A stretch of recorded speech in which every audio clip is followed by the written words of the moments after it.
the job was a dirty job.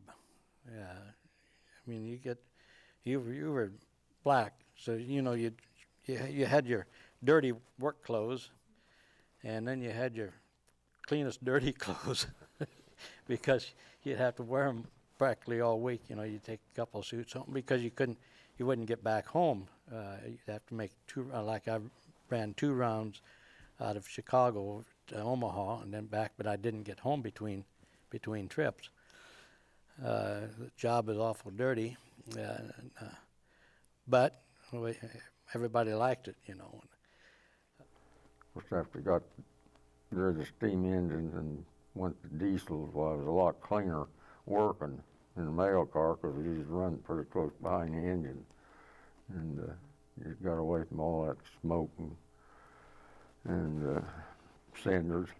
Some people got worried about on the city of New Orleans Train 1, mail car was right in back of the engines. So if you ever was going to have a wreck, you were going to be right behind it. Yeah. And you sailed down there. That's 70 miles an hour. That was kind of a joke. You was doing 90 to 120 a lot of times. Yeah. But that train run on time about 99% of the time. Pulled into Carbondale, it was on time. Sometime when in the wintertime it'd be 0 outside and snow 2 feet deep, and and you'd have to open the door and catch that pouch, and the snow would be blown back in your face, and you just had to kind of guess, get the right spot. The heat was awful bad in there because we were supposed to keep the doors closed, and there was 2 small fans above that turned real slow, that they didn't provide much air conditioning in there, so no air conditioning at all. Wintertime wasn't bad because we always had heat. Our train that I ran on, which was Illinois Central, always made sure that you had heat, because if you didn't have any heat, the clerk in charge would put out a no pay slip, and the railroad didn't get paid for it, the round trip. So the railroad was going to get paid for that trip, and they would make sure that you had heat in that car.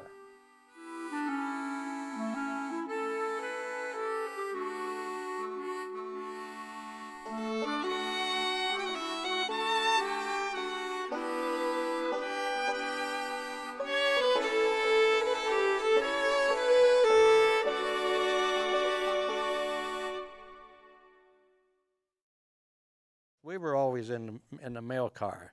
We never saw anything that went up in the engine, but you knew something happened every time because they pulled the train down into emergency and you'd start dancing across the floor. And we hit and killed 3 people one night. And there was, thank goodness, it was all different crews, different engine crews. And we killed 3 people between Omaha and Chicago in one trip. Yeah, I'll tell you, it just made you sick, I was afraid one time when the train went off the track. It was I don't remember, it was Piatone or Mantino. Do you remember that? I wasn't on then. That's You when weren't on. that's when the school kid was on it, wasn't it? School Yeah. kids were on, and everything went off the track except the engine and the mail car and the baggage car. And all the passenger cars, had like 250, 300 kids on there, and all those coaches went off the track, but they stayed connected together, and they didn't turn over. They were just leaning like that, and they made a big trench along there alongside the track, and I don't think anyone was hurt because they never did hear anything about it, but they had to bring buses out to load those kids on and bring them into Chicago on buses. Because those cars, they had just unhooked from them and left them sit there for a couple of days until they got them back on and fixed the track. I think the only kids that got hurt was the ones that busted windows and crawling out to broken glass. But I was making a trip from Chicago to St. Louis one time as a sub, and we were going along. Usually they put the mail car right behind the engines, but on this, and somebody was on the back, and we were going through the country on it, started slowing down. Everybody, well, what's going on? Well, look, here we were out in the middle of nowhere. We came unhooked and the train went on. We were sitting out there in the middle of nowhere, you know. They were next town before they realized we weren't even on there, so they had to come back and pick us up. Did you guys just sit and wait for Well, them? we worked, you know, we had work to do, so, you know, it wasn't nothing bad. It just kind of strange just be sitting out there in the middle of nowhere, you know, no, hoping another train didn't come along, and if they did, they saw us, you know. I guess one of my scariest moments is working from Carbondale to Chicago. And the train from Birmingham came into Carbondale, and they had the police out surrounding things, and they were transferring a very high-value registered mail to our car. And I had the misfortune to be in the register clerk. So he says, when you get to Chicago, they will meet you at the train and escort you to the post office. Well, when we got to Chicago, there wasn't anyone there except the guy going to take the mail off the train. So I got in the mail truck and took this to the Chicago post office. And I told him, I said, I thought I was supposed to get an escort from the station to the depot, to the post office. Oh, he said, we trust you. And in Carbondale, I was surrounded by police. But in Chicago, you're on your own. A friend of mine was making a catch and catching a pouch up in Ohio, I think, one night, and he caught a. Back then, they had the steam engines that had water towers where they stopped and filled up steam engines with water. We went to the town that night, and he raised the catch arm, caught the cable on that water tower, and it flipped right back in the mail car and killed him.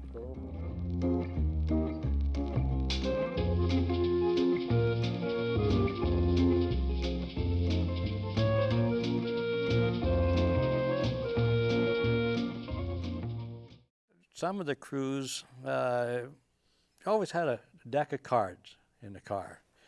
And so, boy, I'll tell you, if they got their mail worked up and they had 5 minutes, they were sitting down around the round table there and pitching the cards.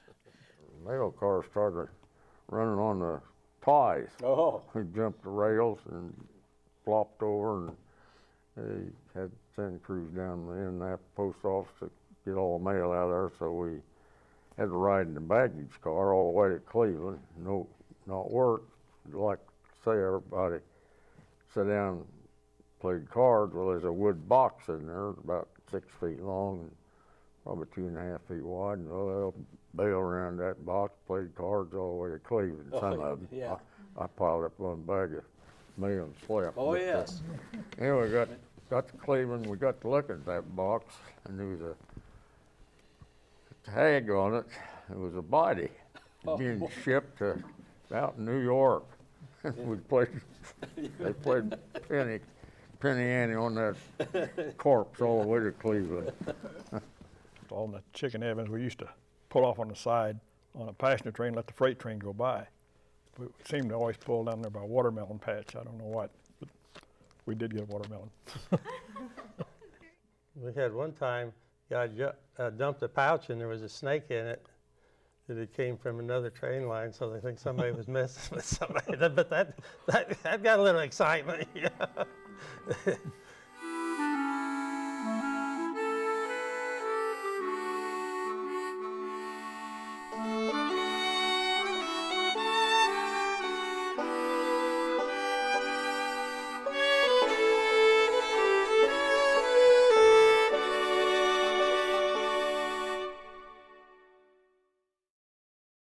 It was one of those deals that if somebody needed some help, everybody would pitch in and help.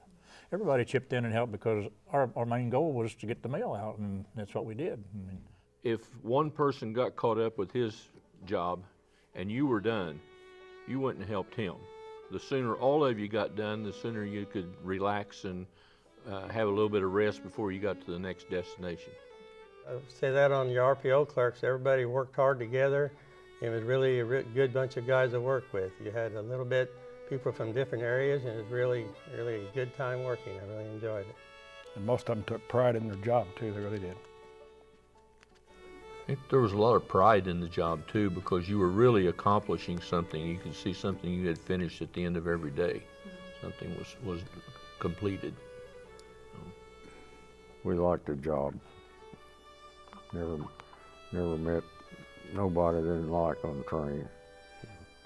Everybody worked together.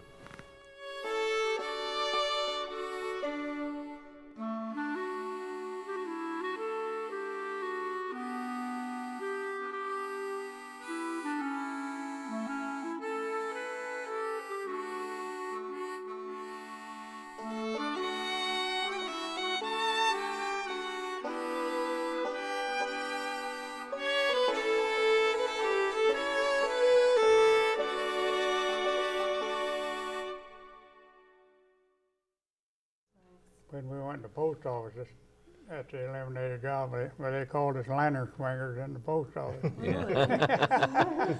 Yeah. That's the nickname we got. Yeah. That wasn't a road Well, name, but That was one of the nicknames we got. Yeah. We weren't well liked whenever we took off of the trains and went into the post office, because we carried our seniority with us, and most of us went around a lot of the people that had been there for just a short time, so we had other names also. It was a good job, real good job. And I would not have retired at 55 if the mail trains would have been on, I'll tell you that.